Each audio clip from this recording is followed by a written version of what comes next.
College of Arts and Letters engages faculty, staff, and students in the creation and study of what makes us human, as well as what humans make. So our students make diverse intercultural competencies and a keen awareness of the past across a multitude of departments, such as art, communication studies, design, English, history, humanities, and religious studies, music, philosophy, theater and dance, and then world language literatures.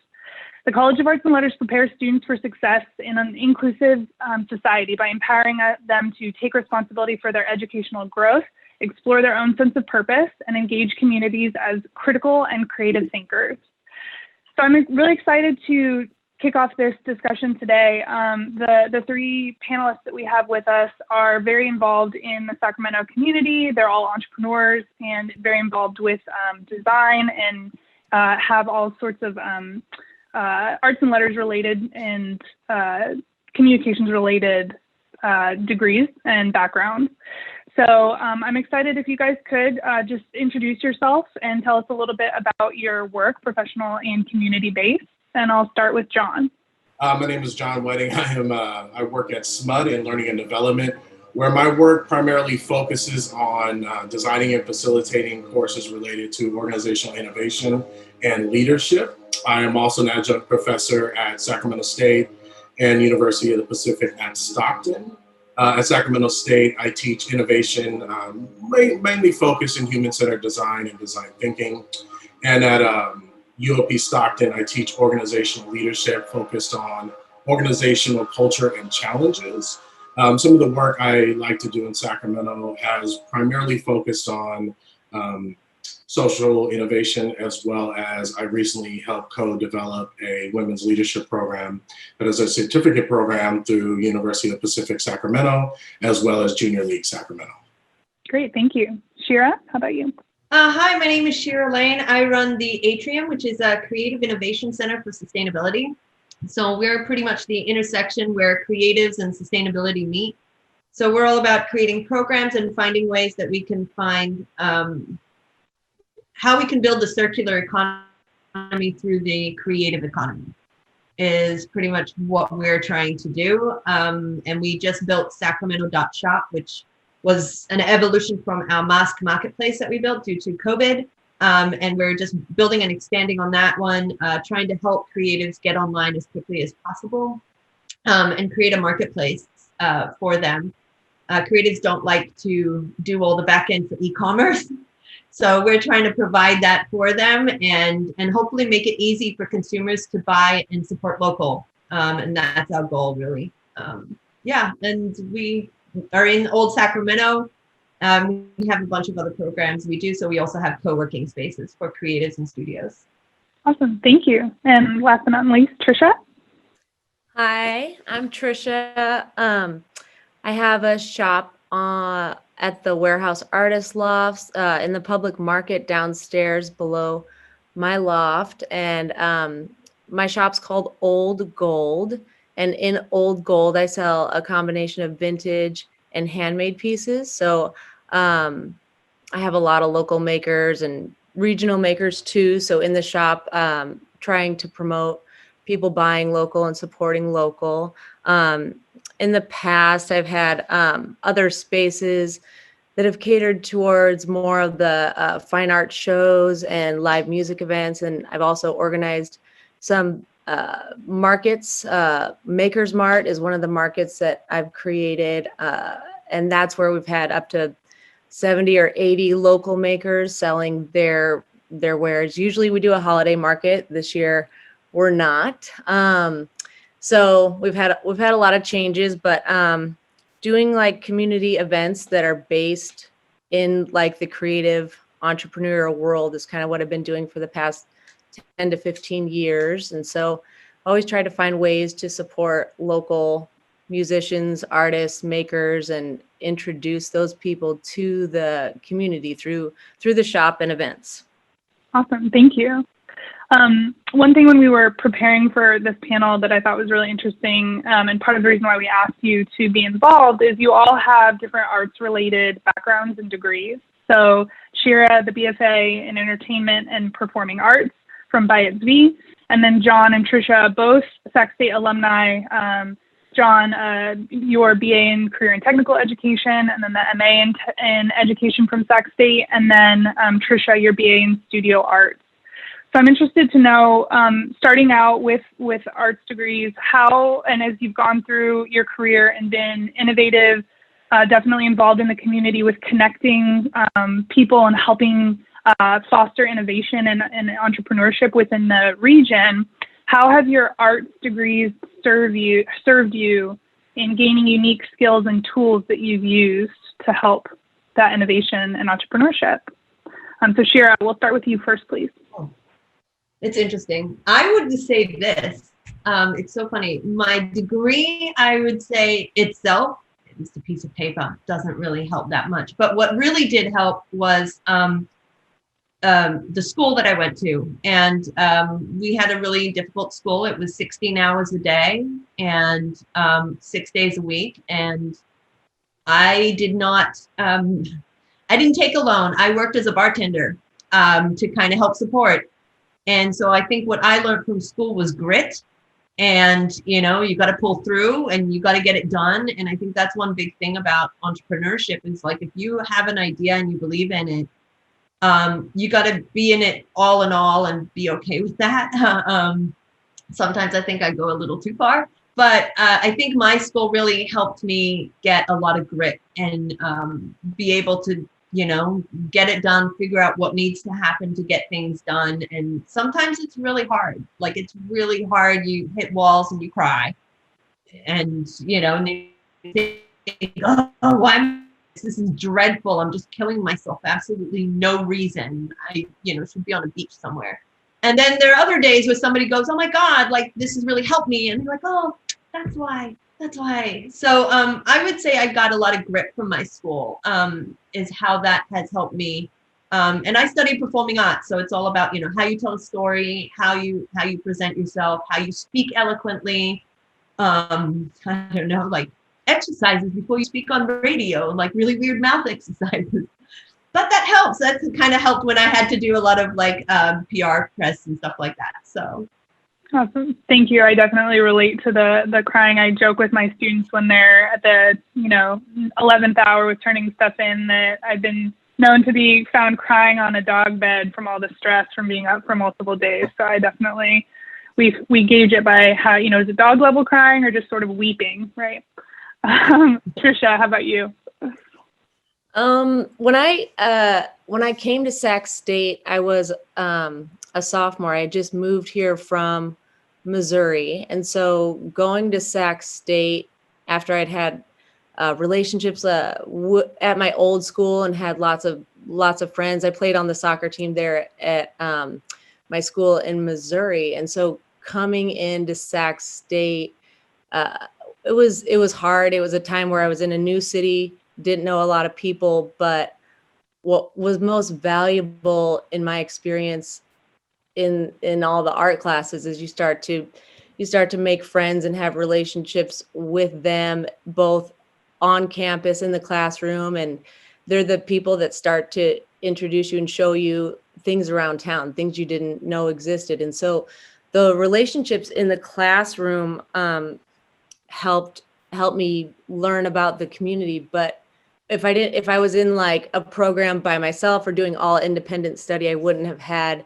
those friendships. And I feel like making art, painting is what I do most. That's a hard thing to do. It's like showing yourself. The critiques in school were really, really helpful. They were hard. You're embarrassed to talk about what you're doing, especially while you're learning, and nervous to hear what people think of it. But the critiques were really, really valuable. I think that learning how to talk like in a small group and share ideas and take advice from other people and listen to what people recommend, and learning how to take pieces of other ideas and mix them into your ideas, that was really helpful, rather than working alone. I think painting, especially, a lot of artists are used to working and creating alone. And so when it comes time to share what you do with the world, it's very scary. So I think that that small like classroom was really, really helpful in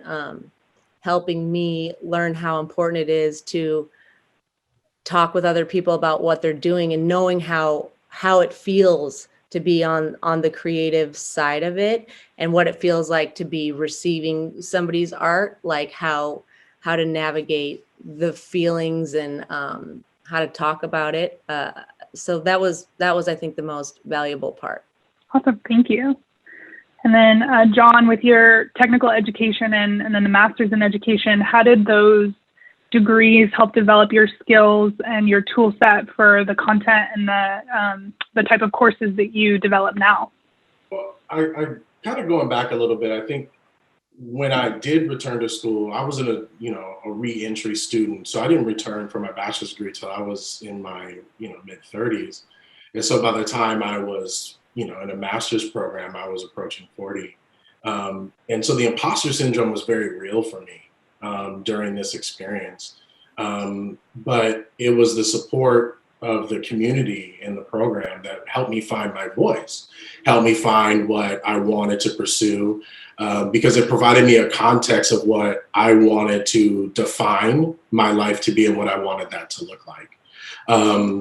And through the process of research, through the process of personal growth, I began to think very differently about my work and how I approach my work.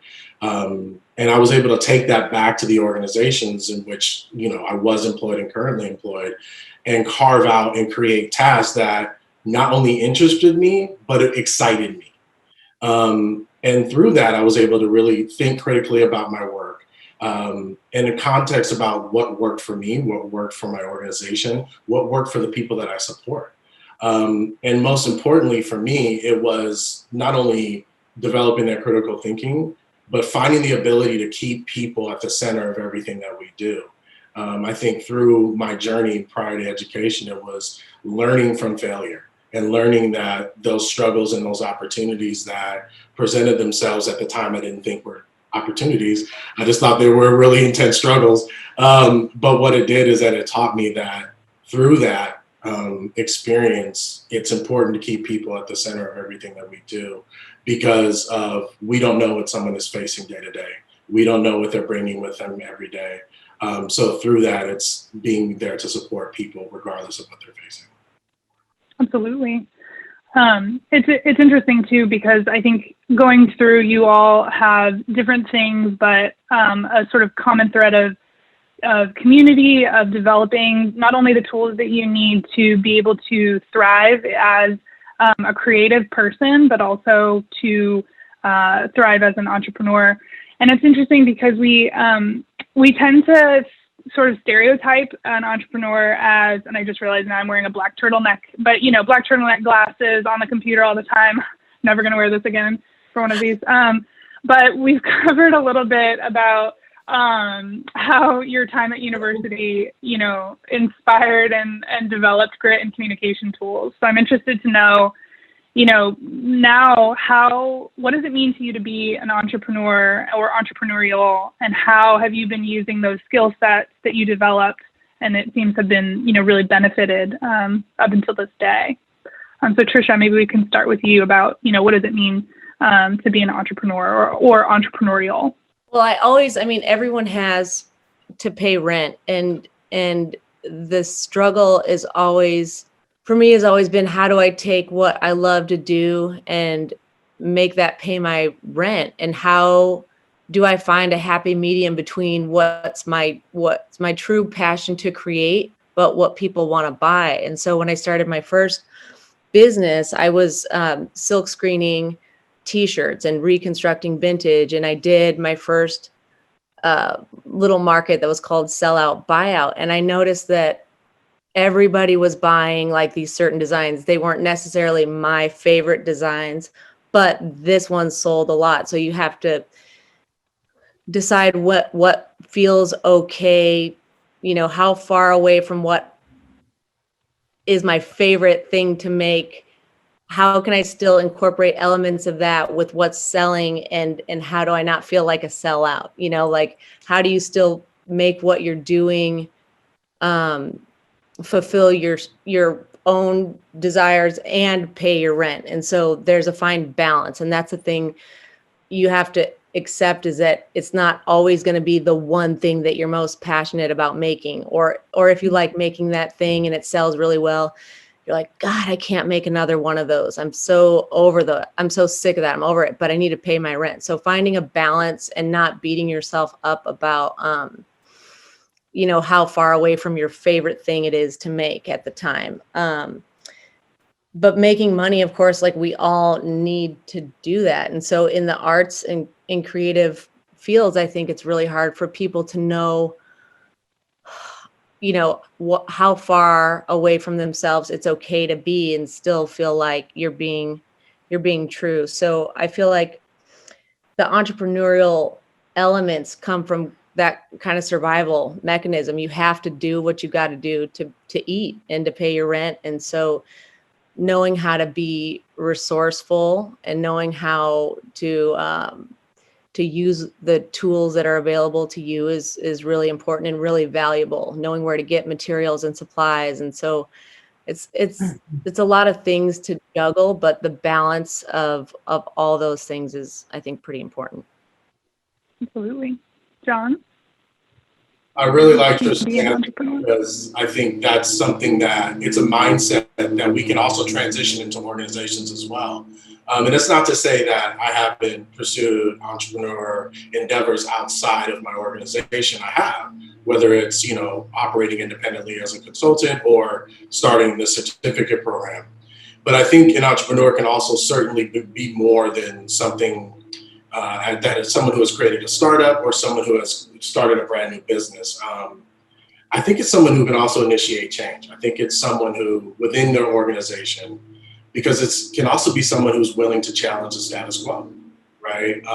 And in no way am I suggesting that we invalidate this idea of what an entrepreneur is or how we have historically viewed an entrepreneur. But if we look at the construction and the constraints within our organizations, an entrepreneurial spirit can certainly have an expanded definition.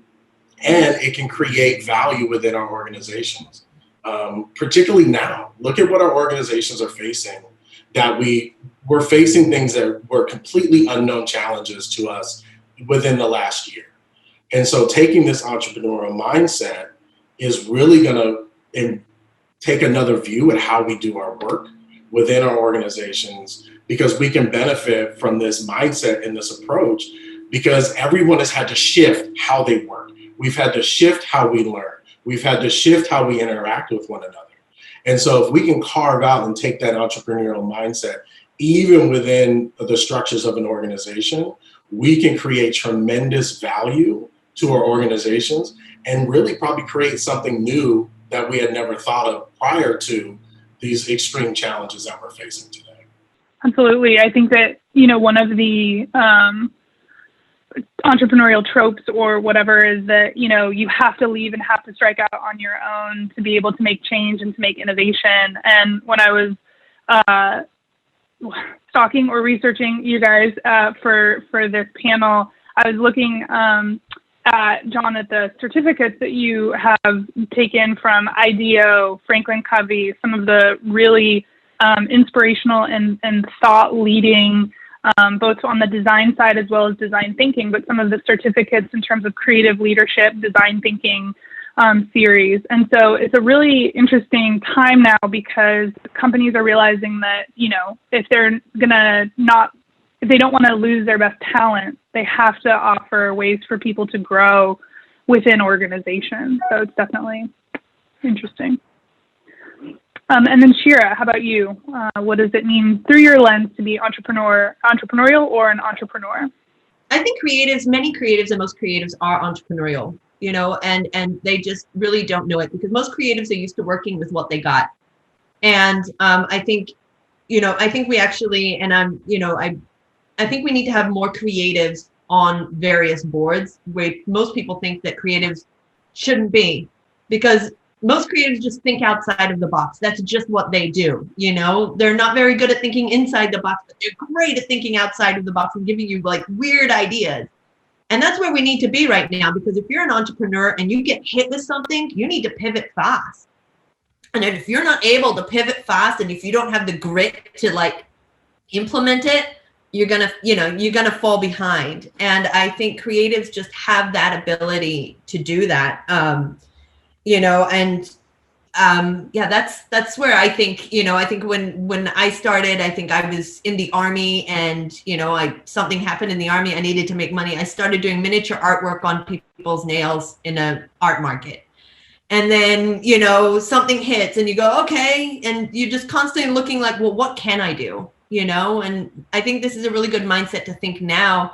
It's like, yeah, there's a lot of things we can't do, but what can we do? And yes, that might require a lot of work and a lot of lift and a lot of like, I don't know if this is going to work, but I think creatives are really good at that. And I really recommend having more creatives on boards, consulting with more creatives on, even if it's an invention, a science or something, they're going to come up with something that you didn't think. And I really want to just say, having creatives, just consult with creatives, pay them to consult them. It's a great way to support them. Absolutely. And I think too, one of the great things that the Carlsen Center is working on is, being very proactive with involving the College of Arts and Letters. Cameron and I have been working on some programming that we can use to facilitate within the university, different majors across different colleges and stuff like that. And it's critical, Shira, like you're saying, to make sure that we're at the table and making sure that people understand, our value, because the technical folks are great at what they do, but we can really help with usability, with human-centered pieces, right, that you guys are all involved in. So we're really excited, and it's a really exciting time also to be involved with the Carlsen Center, but also at Sac State with just all of the great innovation and the partnerships and community outreach and involvement like you guys on this panel today. So thanks again for being here. So you each do play a different role in fostering growth within the creative economy and using your skills in different ways. So Trisha, from working with individuals at R Street, being very involved with WAL and being the maker in residence at Makers Mart. Shira, through your creative community that you're creating at Atrium 916, and then John within a corporate structure at SMUD, as well as your education outreach with students. So I'm interested to know if you guys can share your thoughts with the status right now of the Sacramento creative economy and, what it's like to, as these students graduate and come out into the world, or people who are getting into design, entrepreneurship, what is it like out there for creatives? So John, if you don't mind, I'll start with you. Thank you, Lauren. As I think about creativity, I had to rethink it, kind of like I had to rethink entrepreneurship. And what I mean is, creativity allows us to break through a lot of constraints. It allows us to think differently and approach our work in a way that we hadn't considered before. But what I find interesting, particularly when I'm working with my students at Sac State or at UOP, is it's that one idea of creativity that is artistic. You have to be a musician, you have to be a dancer, you have to do all these things that aren't necessarily just creative. And so it's shifting that mindset around what creativity is and what it is not. And I always like to tell this story. I actually learned it from my mentor at Sac State, Dr. Sherry Carinci. She used to always talk about how when you learn something in kindergarten, you're on the run. You're probably dressed in a costume, you're playing make-believe, and you're doing all these great fun and creative things. But then as you go through school, you end up in the rows, those structured rows where everybody is there to repeat, just listen and repeat what you learn. But for us to get back to that creative idea, that creative space, we have to go back to the run, right? So we have to think differently about how we're teaching. We have to think differently about how we're learning, right? Because when we're talking about the constraints that we're facing, whether it's currently in our environment or even before, the incredible in 2020 that we're all facing, we have to think differently and get back to that space of creativity. It takes time, it takes practice for people to get better at it, but it does cause some discomfort early on because it's a shift of how they've learned, it's a shift of how they've worked. So it's how do you create the environment to then foster creativity. So that's really what my work is focused on, as creating the environment, creating the conditions that allow people to be creative, that allow people to be open to that, get rid of that fear of failure, get rid of that idea that I have to be in this constraint. I'm so worried about what someone will think or say. But how can you then bring joy and creativity and fun back to your work? Because that's how we can really start getting those great ideas back into our ecosystem and really taking advantage of the diversity of thought and idea. Absolutely. Thank you. Shira, any thoughts on current creative economy and part of the... Yeah. So obviously, a lot of creatives, used to do a lot of in-person sales. Maker's Mart, which is an amazing market. I'm a huge fan of Trish. And like there are all the in-person sales have gone, all the festivals, all the events, and so right now, if we're looking at it 2020 right now, we're looking at we got to get online and we got to get people up to speed online. But what I keep saying is, like, if you want to teach a creative to go online onto e-commerce, it's like asking a dentist to become a vet. It's like completely different. And just telling people, well, you got to learn it. It's like, well, that's really hard, So we don't ask our police officers suddenly to become firefighters because there's a fire. So I think I think creatives need to start thinking about this new economy. We're not going to go back. This is going to be a new economy that we need to think about how you can integrate with this new economy.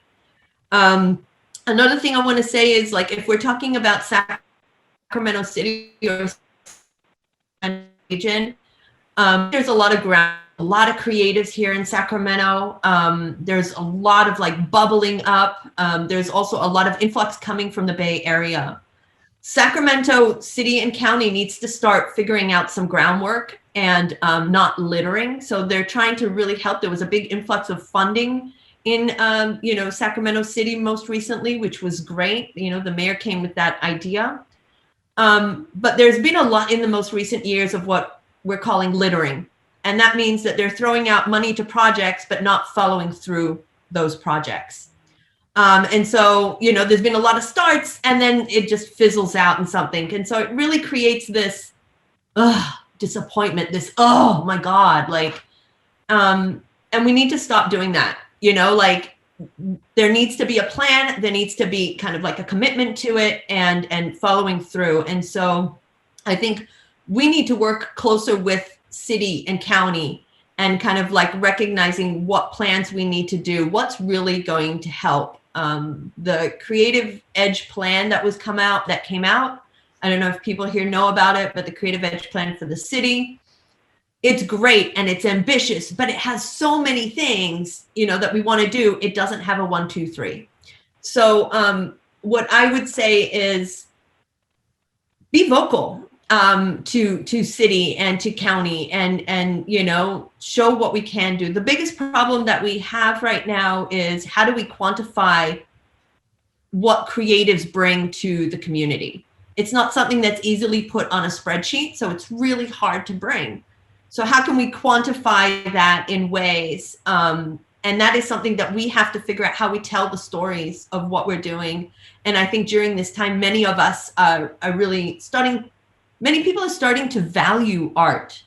They're valuing now, like, without art, like, what would we have done? And, creatives creating these positive images and making us feel good. But we need to figure out how we pay creatives. And I know creatives don't make millions of dollars. So if, you're a creative here, don't expect to make $1 million, immediately, maybe. But so trying to build up that entrepreneurship. I would like to see more creatives think more entrepreneurial. I would like to see more creatives look at a product that they can make and start focusing on making that product and improving that product in a way that they can like make multiples of that product.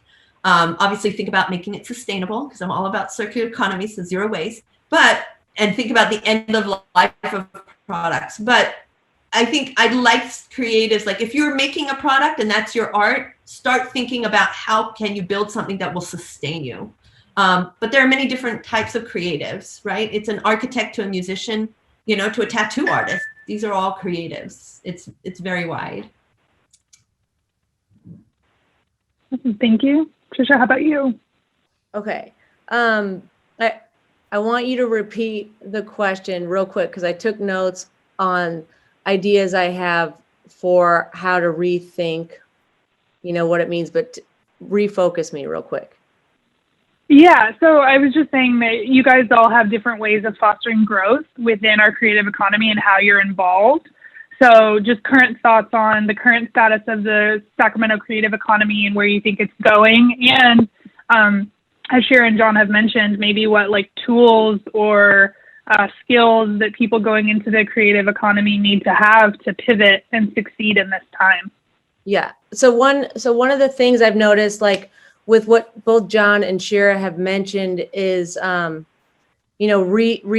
the way we're learning, especially being a mom. I'm at home now watching like a hawk the way my daughter's being taught in first grade, and how Zoom is not really great for first graders. This is not the way we're going to teach our kids. It's not fun when you think about where the best ideas come from and the most energy and excitement and good ideas. That's about energy and fun, and that's about open spaces. And here in Sacramento, the one thing that we have that not a lot of places have, like I'm from the Midwest, I'm from Missouri. It's cold there now, it's rainy, but we have the most days of like sunshine and great weather. And the one thing that we don't have, what we've lost through not having outdoor markets and like Makers Mart and block parties and all of that stuff, we need to use our creativity to figure out how to better use our outdoor space, because the one thing that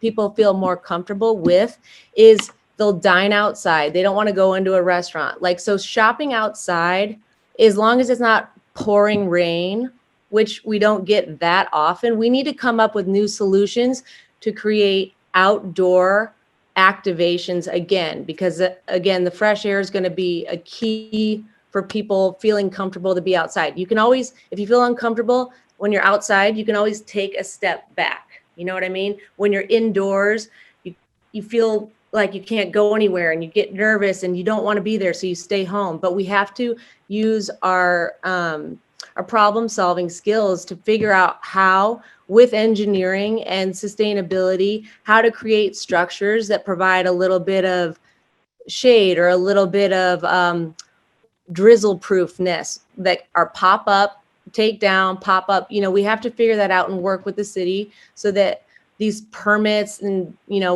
ways to use the streets are accessible to us. Restaurants are shutting down the streets all over the city. Capitol's blocked off, our street's blocked off at 14th, and it just stays like that. People will drive around it, but the restaurants have done it. They've figured a way to pivot. They've got tents outside, but why can't we use those tents? Why can't we create safely spaced, smaller versions? We don't have to pack thousands of people into places, but there's ways we can do it. And that's what we need to be solving, is how to have outdoor things, not just in the summer. We need to figure out how to do outdoor stuff year round. And for the kids too, is like sitting inside on Zoom for first graders, crazy, but we've got fields. Every school has a field. There are parks with circles and 6-inch circles. Draw that chalk, put 5 kids over here, 5 kids over there, one person there, use the parents that are home, that want to teach, that want to be physically active. That's the best way to learn, is when you can use the physical energy. And that's the hardest thing now with art, is like artists are physical. And so if we're all staying inside and we're all by ourselves on Zoom, it doesn't feel good. You don't learn without using your hands and touching and feeling, but there's ways we can do it that's safer. And that's the way it's going to be, like we have to figure out how to do that. And we'll learn from every iteration. Is like, we tried it, wasn't awesome over here, so we're going to separate that more, or we need one more parent over here, or we need 5 more, beams on this pole next time. It's like, you try it, learn, and do it better next time. Yes. Getting like pumped up. Yes. Love it. Yeah. That's awesome. Yeah. Rapid prototyping, I think, is one thing that we really should do. Rapid prototyping, I think, is one thing I highly recommend to people. You know, you can sit around and talk about something, if something should be red or something should be blue. If you don't do it, you won't know. And you should do it and find out what works, what doesn't, and move on and keep going. Just keep moving forward. But I think, like, you know, just rapid prototype stuff. It's going to be ugly at first, and that's okay, because you just want to see what works and what doesn't, and then you can make it prettier later. Yeah, and too, going back to what John was saying, this idea of like being uncomfortable with failing, right? So many of the students, it's already a super anxious time. Everyone's on Zoom. Like, it's not good for first graders. It's also not good for 14th or 15th graders, right? It's been challenging, and so if we can figure out a way to make students feel more comfortable, whether it's through these programs or through, you know, panels like this and learning from established people in our community, that it's okay to fail, try it. You should be, it's part of the fun eventually, is getting uncomfortable with not knowing what the outcome is going to be, because you end up making, you know, really beautiful things, or functional or innovative, or, you know, all of the above. So with that thread, I have one more question for you guys, and that's, if you were able to go back and talk to past you in college, what advice would you give yourself about being innovative, entrepreneurial, and or creative, or all three? And so, Shira, I'll start with you first, please. So the question is, what would I tell myself back then? Was that the question? Yeah, like what advice would you give yourself about, you know, about being innovative or creative, or, and then entrepreneurial, right, with what you've done with it? I would say trust myself some more. Definitely trust myself. You know, it's so funny. Your gut feeling, there's something about it, and it kills me every time that it's right. Because a lot of times my heart and my head argue a lot. And my stomach gets involved, and, like, you know, it becomes really uncomfortable. But I would say, you know, just trust your gut instinct, and not everybody's going to agree with you.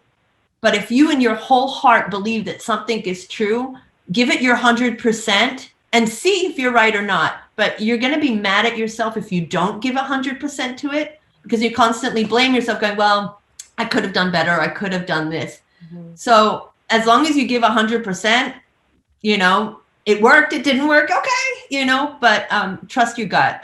That would be my thing. Trust myself more, because a lot of times I put a lot of trust in people I really shouldn't have, because I thought they knew better, and, you know, and I think, but that's part of learning. That's part of learning, and so, yeah, that would be my advice to myself. Nice. Trust your gut. Absolutely. Trisha, how about you? That's really, I mean, that's a similar thing that I would say is, like, go bigger, go faster, go, like put more into it. But that comes with trusting yourself, and you're waiting, you know, to get for someone to say, that was good, that was awesome. You don't have to wait for that. But it a lot of it is the gut thing it's real. And I'd also say, be the first person to say hi. Like, don't wait for that person to come say hi to you, or for them to say, oh, I really like your work. Like, be the first person to say hi, or the one to talk first. Don't wait for people to come to you. If you want something, you go get it. You have to be always after what you want. No one's going to come to you and say, I mean, you know, maybe it'll happen like, oh, do you want to have an art show? You go asking for it. I had my clothing line. I literally walked with my stuff into, like, clothing shops, and that's how I got them in one place after another. But you have to walk in. They're not going to come to you. You go to them. I love that. Thank you. And then John? That was great, Trisha. I think for me, it was, I think looking back on it now, don't be afraid of fear. And what I mean is, like, it's something that I think I let control me for a lot of my time, particularly right out of high school. But I think if you're able to embrace the fear, let it motivate you, you can get on that journey. And then once you're on the journey, the path will light itself. You will find what your passions, you will find your passions, you will find what you're excited about once you're on the journey. But if you don't get your feet moving on that journey, you may never find your passions and your ultimate dreams and goals. Awesome. Thank you guys so much. Yeah. So just to okay. Yeah. Oh, I was just going to say, I want to add that like, you don't have to stick in one channel. If you like painting and making jewelry and clothes, you don't have to be all about that. You can blend your things. They'll start to overlap and you don't have to stick in one little zone. That's one thing I think is weird about having to declare a major and stuff is like, you're stuck in this, you feel like you're stuck in this little channel, but you don't have to do that. It's okay to have like multiple things. And at some point they might overlap in the right way. So don't be too tunnel visioned, I guess. Yeah, I think that quote, it's jack of all trades and a master of none, is such a negative like connotation. But I think that a lot of times the innovation and in the study of entrepreneurship and a lot of the, historical big ideas have come from, Trisha, you're mentioning that intersection, like, being able to being interested into seemingly disparate concepts or ideas or things, and then you are the special person who can bring them together. You're the one who can make it happen. And I love too the thread from all three of your advices are, go after it, don't be afraid of fear, and as you start to do that, you'll get more comfortable with trusting your gut because you'll have had more practice and just trust yourself more. So, but to your point, you have to start. And global entrepreneurship is a great way to learn about how you can get your feet wet, how you can get involved in your community. And so again, to our panelists, Shira, Trisha, John, thank you guys so much for having us. To Dale and the Carlsen Center, thank you for hosting this. It's really exciting to be here at the beginning of the week. And Cameron, back to you. Awesome. I'm going to ask one last question. I know we have just a little bit of time and wanted to ask one who's, I like John's definition of creativity because I might fall into that one. I'm not necessarily the traditional creative. And so my question is in line with someone who is not traditionally someone that is creative. How do you feel they can plug in and support the creative economy? And that's to all of you. So whoever wants to take it. Well, obviously, I think having more creatives on your boards, talking with creatives about your products, involving them, supporting local, buying local is extremely helpful. So we have Old Gold here, which is an amazing store. And you got Sacramento.shop, which is now kind of slowly, we're gaining more creatives online. And I think just supporting local, seeing what you can find, what you can support is really helpful.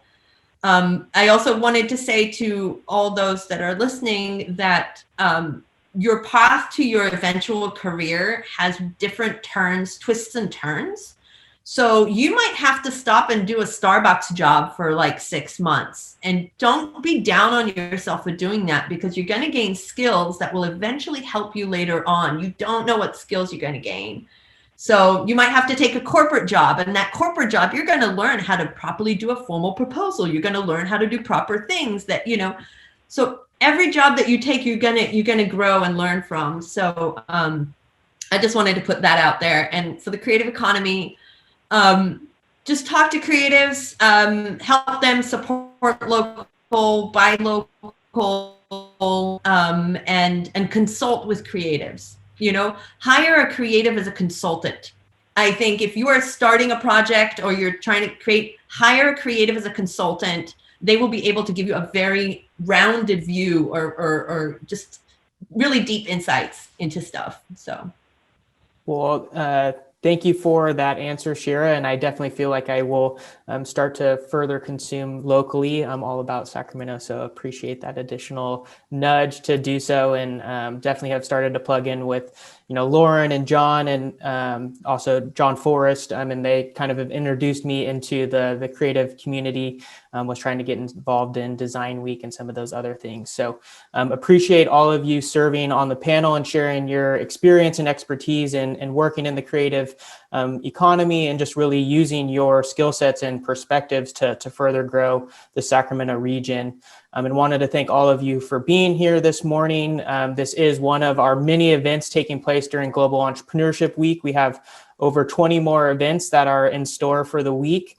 Wanted to give a special thank you to Lauren for moderating the panel. It was a pleasure to work with you and put this together. And then also wanted to thank Dean Meyer, who's here, and just partnering from the College of Arts and Letters with the Carlsen Center and putting this together. So this is recorded, so we'll be following up after Global Entrepreneurship Week with the recording if you want to pull some of the tidbits from our amazing panel, but wanted to draw it to a close and say thank you so much. I'm sharing a link in the chat, and that's where you can check out further events during the week. So thank you also, Dale, for being here. And then some of our team, we have our lead Miranda, who's here as well. So thank you all for a wonderful discussion, and have a great week. And we look forward to seeing you at future sessions. All right. Thank you, everyone. Bye-bye. Thank you.